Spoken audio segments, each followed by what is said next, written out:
చాలామంది మనవాళ్లే కదా, మన ఫ్రెండ్సే కదా అని నమ్మకంతో చాలా అప్పులు ఇస్తూ ఉంటారు, ఏ సాక్ష్యం లేకుండా.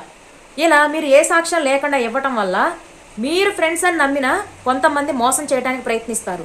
ఇలాంటి మోసపూరిత పరిస్థితుల్లో మీరు ఉన్నారనుకోండి, ఈ చిన్న ట్రిక్ పాటించండి, మీకు డబ్బు వచ్చే అవకాశం ఉంటుంది. అదేంటో చెప్తాను, జాగ్రత్తగా వినండి.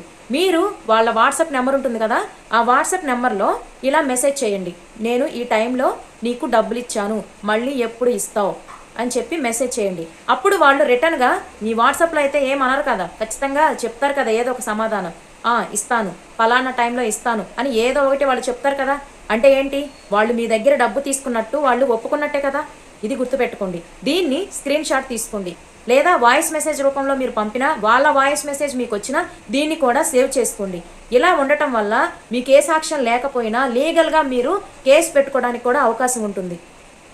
అప్పుడు మీరు ఒక సాక్ష్యాన్ని సంపాదించినట్టే. కొంచెం ధైర్యంగా ఉండండి, ఈ ట్రిక్ని పాటించండి. రెండోసారి ఎవరిని నమ్మకండి, ఈసారైనా బుద్ధి తెచ్చుకొని జాగ్రత్తగా ఉండండి.